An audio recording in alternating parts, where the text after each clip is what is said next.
एक व्यक्ति के घर एक सन्यासी मेहमान हुआ। रात को खाने पीने के बाद कुछ बातें होने लगी तो उस सन्यासी ने कहा, तुम यहाँ क्या छोटी मोटी खेती में लगे हो? साइबेरिया में मैं यात्रा पर था तो वहाँ ज़मीन इतनी सस्ती है कि तुम्हें मुफ्त ही मिल जाएगी। तुम यह ज़मीन बेचकर साइबेरिया चले जाओ, वहाँ हज़ारों एकड़ ज़मीन मिल जाएगी। इतनी ज़मीन में वहाँ तुम बड़ी भूमि पर अच्छी फसल उगा सकते हो और वहाँ के लोग इतने सीधे हैं कि मुफ्त ही ज़मीन दे देते हैं। उस आदमी के अंदर लालच आ गया। उसने दूसरे ही दिन सब ज़मीन बेचकर साइबेरिया की राह पकड़ ली। वहाँ पहुँचने के बाद पता चला कि यह बात तो सच है। तब उसने एक व्यक्ति से पूछा कि मैं ज़मीन खरीदना चाहता हूँ। तो उस व्यक्ति ने कहा कि ज़मीन खरीदने का जितना पैसा तुम लाए हो रख दो और कल सुबह सूरज के उगते ही तुम निकल पड़ना।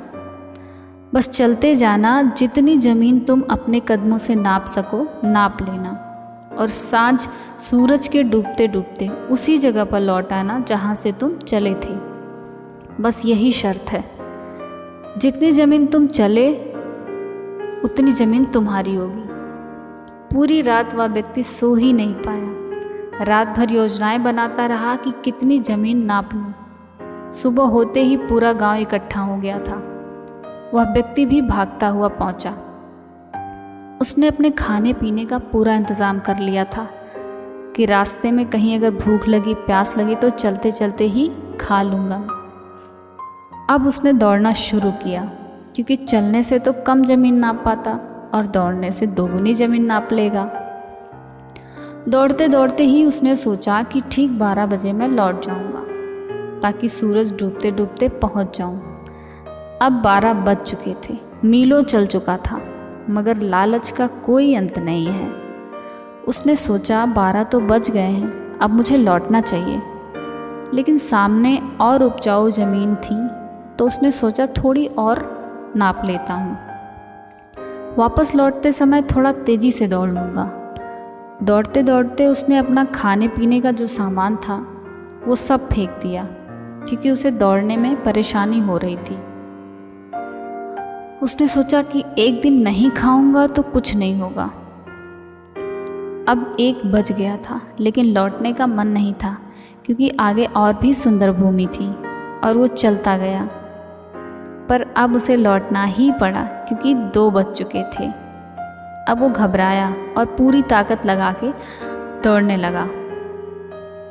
लेकिन उसने अपनी पूरी ताकत तो पहले ही ख़त्म कर दी थी और वो सुबह से दौड़ ही रहा था, हाफ रहा था, घबरा रहा था कि पहुंच पाऊंगा या नहीं।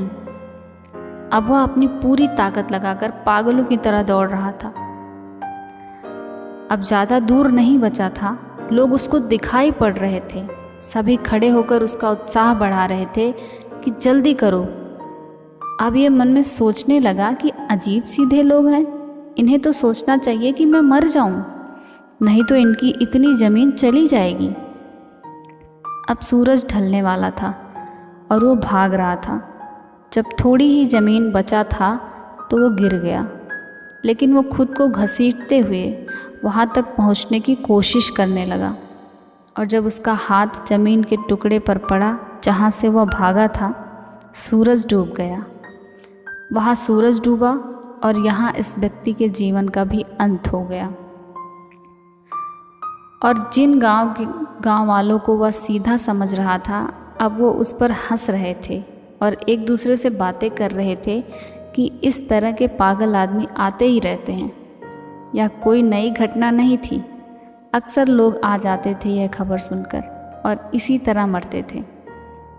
अब तक ऐसा कोई आदमी नहीं आया था जो घेर कर ज़मीन का मालिक बन पाया हो। ठीक इसी तरह हमारा जीवन भी है। कहीं ऐसा ना हो थोड़ा और के चक्कर में जब आप लौटें तो बहुत देर ना हो जाए। सभी अपना अपना ध्यान रखिए, खुश रहिए, मस्त रहिए। Thank you.